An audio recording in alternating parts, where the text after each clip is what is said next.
Donc aujourd'hui, nous avions convié les Saint-Louisiens à une grande rencontre. Et nous l'avons mûri durant 15 jours. Ici à Saint-Louis, avec des associations, des partis politiques, des mouvements citoyens, mais aussi des leaders d'opinion saint-louisiens. Parce qu'on avait pu, après une réflexion avec énormément de Saint-Louisiens, constater que Saint-Louis aujourd'hui vit des moments difficiles. Chaque Saint-Louisien est persécuté jusque dans son dernier retranchement. Des Saint-Louisiens ont fait des prêts à la banque. Ils ont vendu leur matériel pour pouvoir obtenir une petite parcelle. Les autorités ont démoli ces parcelles, ont démoli ces maisons. L'hôpital de Saint-Louis, qui a été une référence aujourd'hui, a un plateau technique tellement faible que les malades sont orientés vers Louga, vers Dakar, vers Thiès. Aujourd'hui, il y a presque 7 établissements scolaires qui sont en ruine. Des élèves dispersés un peu partout et sont maintenant des enfants de la rue, malheureusement. Aujourd'hui, il y a la brèche meurtrière qui nous a pris 419 fils de Saint-Louis. Aujourd'hui, il y a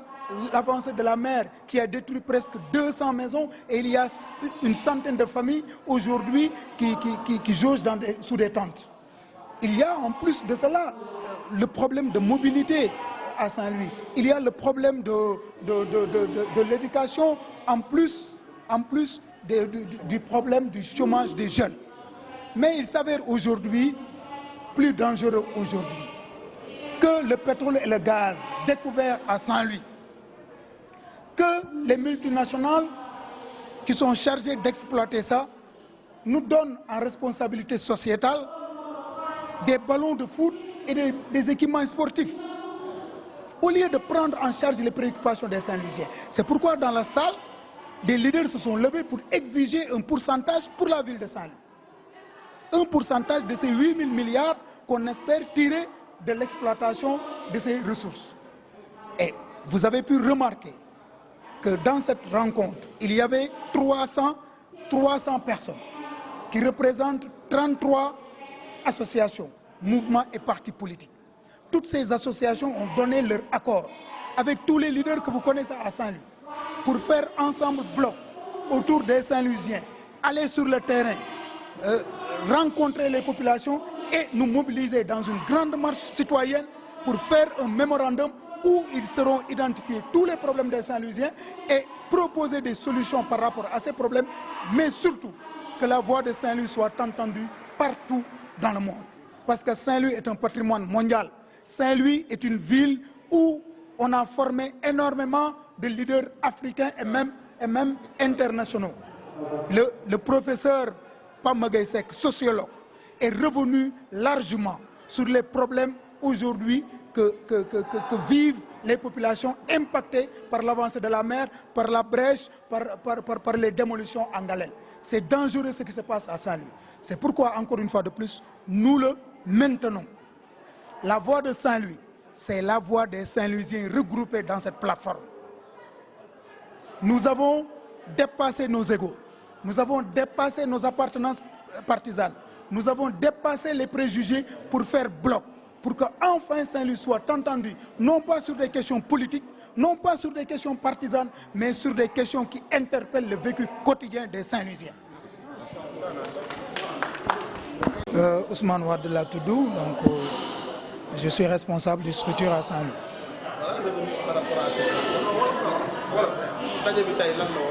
waaw daje tey bi dafa doonoon ay doomu Ndar yu jiite ay kuréel yu mag mu toll ci fanweer ak juróom-ñaar ñu lim leen daan leen jox après papier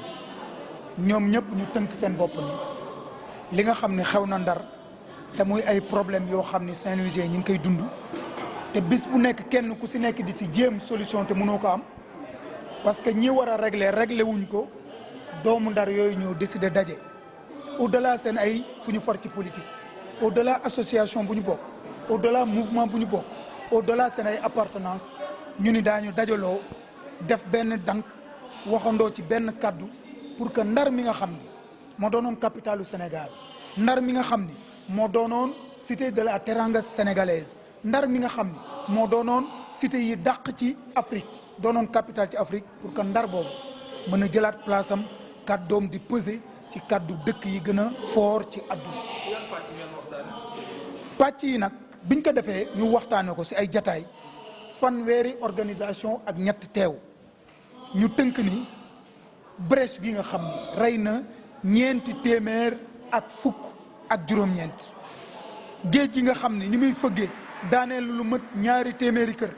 ba téeméeri famille ñi ngi dem ñu dugal leen ci ay tentes rey ay bakkan hôpital bi nga xam ni nekkoon na plateau médical yi ëpp doole ci Afrique tey jii boo bëggee faju ñun la demal Louga dëkk bi nga xam ni tey pétrole ak gaz feeñ na fi ñi gagné pétrole bi waxuñu dara la ñuy jox waa Ndar lu dul ay maillot ak ay balu football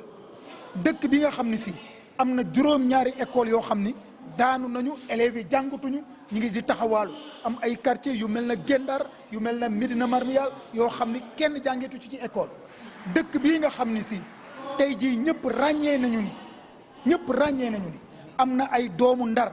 yu jël seen ay économie jaay seeni jën ñenn ñi leb ci banque yi dem jënd ay terrain tabax ko autorités yi xëy daaneel tabax ya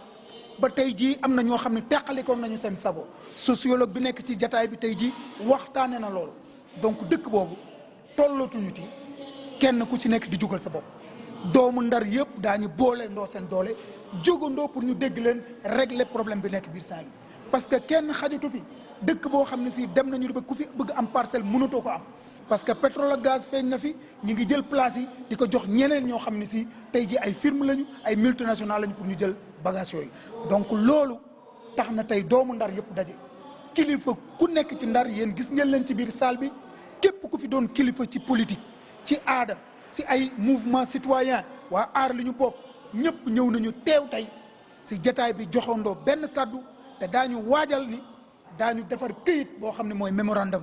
ñu def si lépp luy problème ci Ndar duñu bàyyi benn gox dem ci gox yëpp proposer ci ay solution wax autorités yi gën a kawe ci réew mi parce que jàpp nañu ni problème yi ñuy wax amul sax mairie bu ci mën a wax mairie bi doléance la ci Sénégal pour dire la vérité la mairie de Saint-Louis fait partie de nos doléances parce que mënuñu régler dara marché yi fii daanu mënuñu ci régler dara jëndkat yi amatuñu fu ñuy jënd jaaykat yi amatuñu fu ñuy jaay ba tey jii lépp xuloo la donc loolu noonu doomu Ndar yi tënk nañu seen kaddu boole ka képp kuy kilifa ci Ndar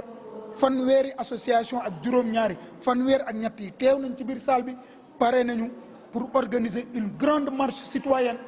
jébbal kayit googu président de la République pour que mu tontu Ndar waxanteeg doomu Ndar yi directement parce que ñun ñooy kaddu Saint-Louis